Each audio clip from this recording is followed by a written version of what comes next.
¿Qué había hecho el hospital, el jefe de servicio de parto del Hospital Universitario Central de Oviedo, el UCA? Había mandado una solicitud, al juzgado advirtiendo de un riesgo inmediato de muerte fetal por hipóxia, si no se producía la inducción, y había advertido a la jueza de la intención de esta mujer de dar voz en casa.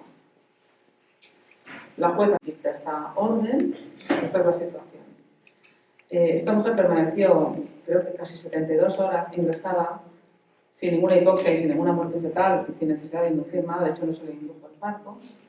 Fue sometida a tactos vaginales, a pesar de que ella había rogado que no se los hiciese personal del hospital ni, por supuesto, el propio ginecólogo, y rogó que no le hicieran tactos. A pesar de todo esto y de que había una matrona cualificada que los podía hacer, que era de la confianza de la mujer, se los hizo el jefe de servicio, el mismo que había rogado. Ante esta situación, movilizamos la gravedad de esta situación, que no tenía antecedentes en nuestro ordenamiento jurídico.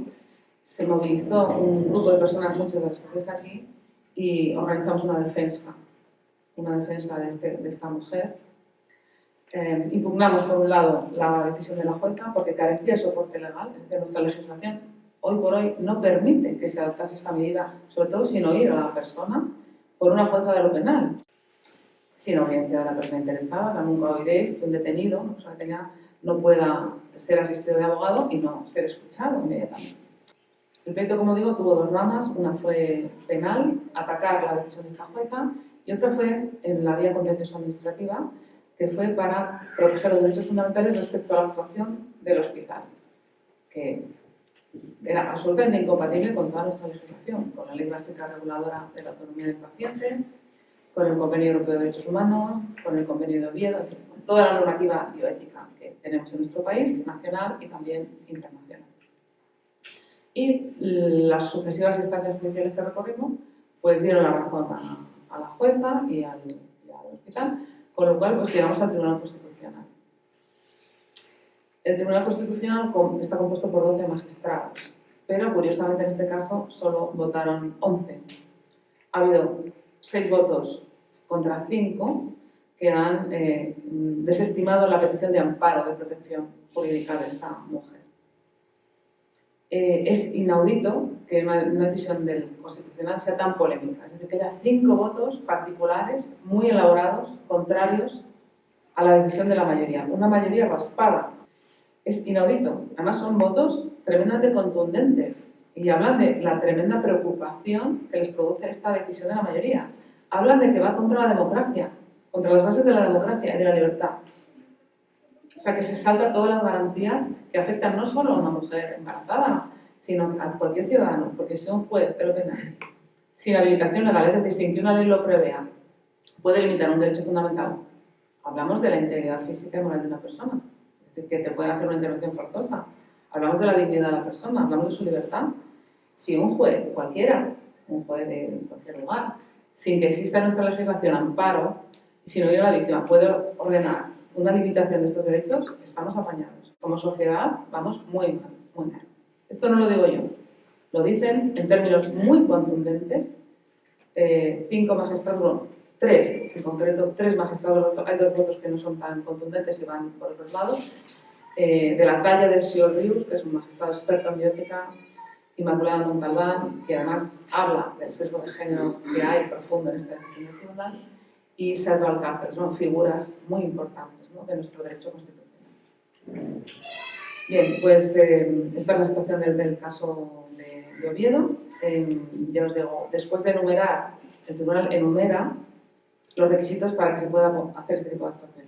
Como os he dicho, habilitación legal, una ley expresamente permita la intervención en el ámbito de los derechos fundamentales, explique cómo y de qué manera se va a producir esa limitación, o sea, con todo detalle, cosa que no ocurre en esta sentencia, que además esa intervención sea la justa e imprescindible para salvaguardar un valor superior y que sea proporcional y que esté muy motivada. Y claro, después de reconocer el propio tribunal que no existe habilitación legal, porque el hospital, el UCA, alegó que, bueno, que que no existía expresamente en esta ley ninguna norma que avalase esta intervención forzosa en el cuerpo de una mujer, pero bueno, que si en la protección del nasciturus, del bebé que van a hacer, se podría interpretar de una forma favorable y que entonces había un apartado de la ley de autonomía del paciente que permitía que cuando los padres actúan en contra del bien del bebé se podría suplir su decisión para casos de testigos de Jehová, por ejemplo. Bueno, pues haciendo un batiburrillo con esto, pues el propio tribunal dice que esto que es criticable, o sea, que realmente este batiburrillo de normas no son la habilitación legal precisa para una cosa así. Pues bien, después de reconocer que no existe habilitación legal y que ese batiburrillo no puede constituir una habilitación legal, van y desestiman el recurso. Esta es la crítica que le hacen estos otros magistrados. Vamos a ver, ustedes están banalizando completamente la cuestión de la ley, ¿no? Ustedes están actuando como algo muy pernicioso para la sociedad democrática, que es actuar como el juez legislador. Es decir, donde no hay ley, yo me la invento. El juez puede aplicar e interpretar la ley, lógicamente, con un margen, pero lo que no puede es inventarse unas leyes, y mucho menos en cuestiones de derechos fundamentales que han requerido un consenso de todo el país. Estamos hablando de la Constitución española. Ustedes no pueden inventarse la ley allí donde no existe, porque ustedes no son los legisladores. Los legisladores son el Parlamento español, en el que supuestamente estamos representados todos los ciudadanos, en los que tras un debate muy intenso, con participación, obviamente, de organizaciones de defensa de derechos humanos, de mujeres, de la ciudadanía en general, concluimos qué límites sí y qué límites no se pueden poner a los derechos y libertades fundamentales. La crítica, ya os digo, es increíble. Xiol Rius habla de debilitamiento de la democracia, de que esta decisión no representa los valores de la democracia y de la libertad. Montalbán es increíble, ¿no? Cómo desglosa los estereotipos de género que hay en esta decisión respecto al papel de sumisión de la mujer.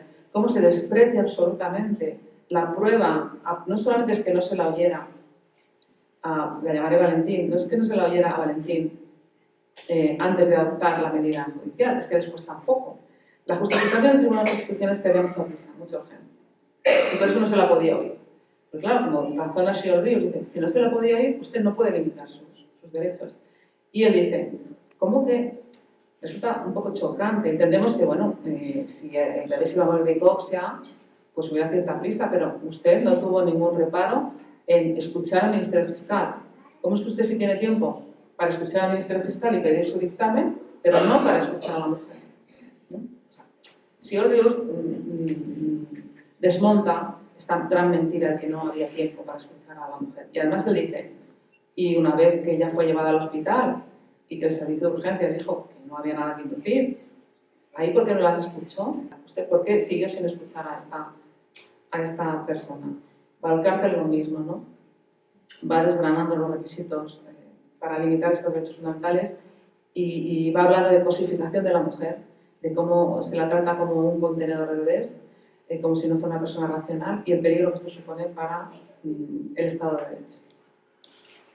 Bien, al mismo tiempo que se dictaba esta sentencia, que además malinterpreta y no tiene en cuenta toda la jurisprudencia del Tribunal Europeo de Derechos Humanos, ni tampoco la decisión de Naciones Unidas, la primera que recayó, en el año 2020, justo al comienzo de la pandemia, no sé si lo conocéis, hubo una decisión, la primera decisión que hubo del Comité para la Eliminación de la Discriminación de Naciones Unidas, en la que se reconoce que en España tenemos un problema que es muy grave.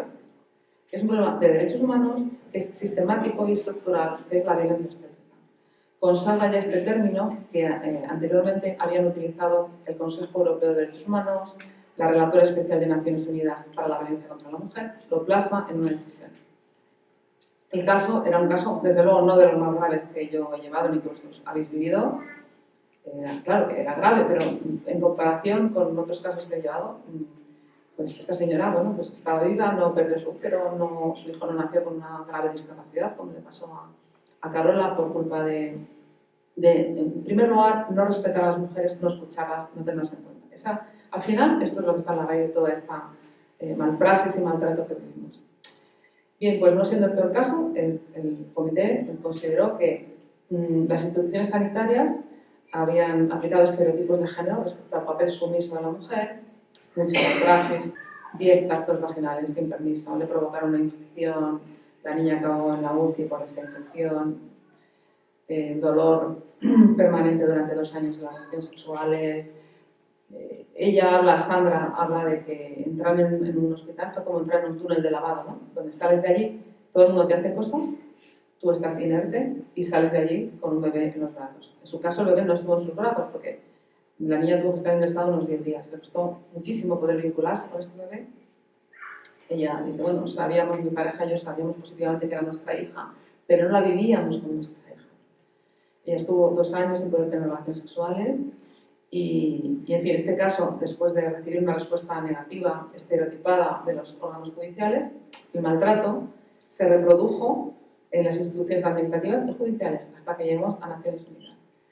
Que la verdad es que fue una decisión maravillosa, ¿no? Porque no cabíamos de alegría y de esperanza cuando leímos el texto, ¿no? Con qué contundencia explica el problema, con qué contundencia despacha las absurdas alegaciones del Estado español y la importancia porque es algo que va a quedar para todas las mujeres de los países firmantes del tratado, no solo para las españolas.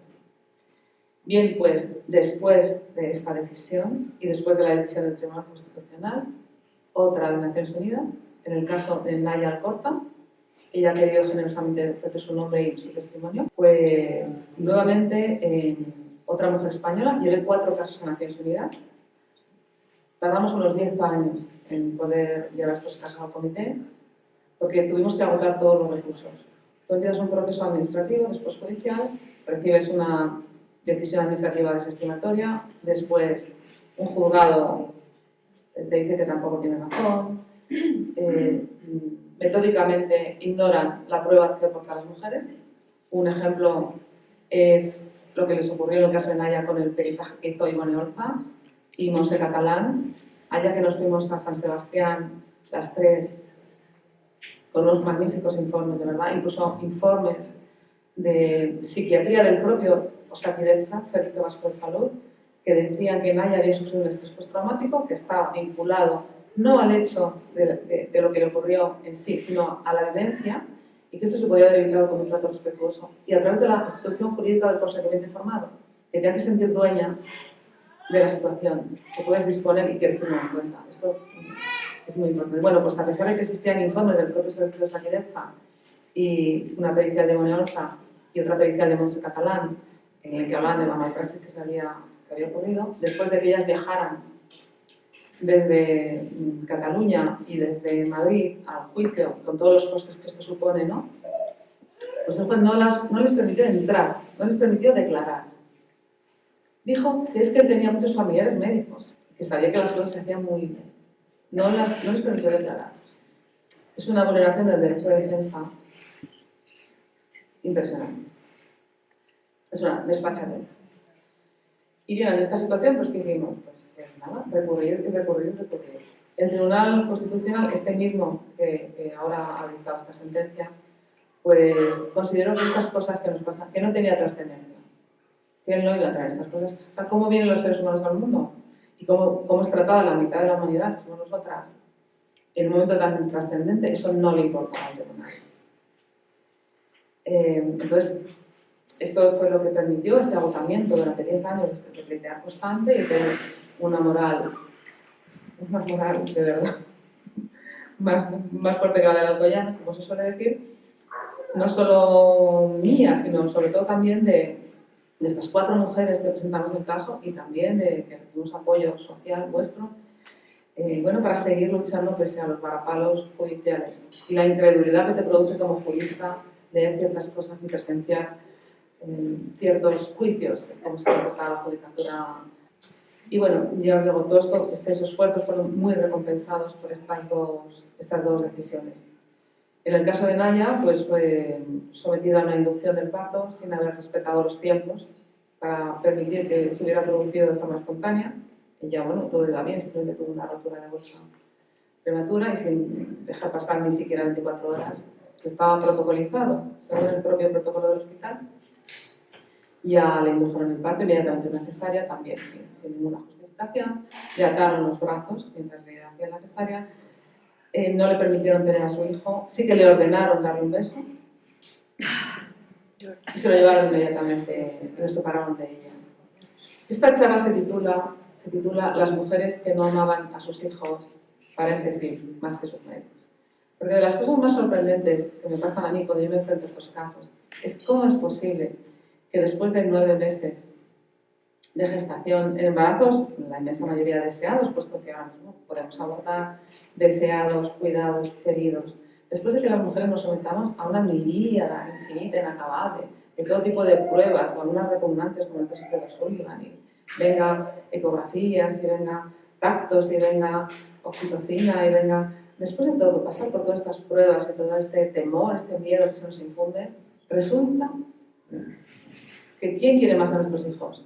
Un señor desconocido, un señor o una señora desconocida, que aparece por allí, que es el médico. Me encanta que en esta decisión del caso de Naya, de Naciones Unidas, hablan directamente ven con preocupación el aumento de la superioridad de los médicos, una especie de complejo de superioridad y manía de situar a las mujeres en un plano de inferioridad, de colocarlas como seres irracionales incapaces de tomar decisiones buenas y justas para sí y para sus bebés. Ellos, estos desconocidos que tanto aman a nuestros hijos, tienen que salvarles de sus malas madres. Esto es realmente una paradoja impresionante. Luego, ¿qué médicos de los que se disfruta es el que más le quiere, ¿no? Y yo pregunto, bueno, también eran médicos los peritos que llevaban los casos, o también era médica, la doctora de urgencias, que consideró que no había que inducir el parto. No es que le querían más a este bebé. El jefe de servicio de Lucas que pidió la orden judicial, la jueza, la de urgencias, el perito que decía que no. ¿Quién de todos estos médicos? Claro, cuando tú no limitas, no concretas y haces todas decisiones arbitrarias, pues te queda una inseguridad jurídica profunda, ¿no? Cuando yo veo a un médico que tiene una opinión, es la que vale el primero que me encuentre. Puedo pedir a otra persona una opinión. ¿Cuál es la opinión que vale? Porque dan por sentado, estos señores, dan por sentado que hay una unanimidad médica. O sea, ya está mal que piensen que quien tiene que tomar una decisión es el médico y que las mujeres no tenemos más que decir.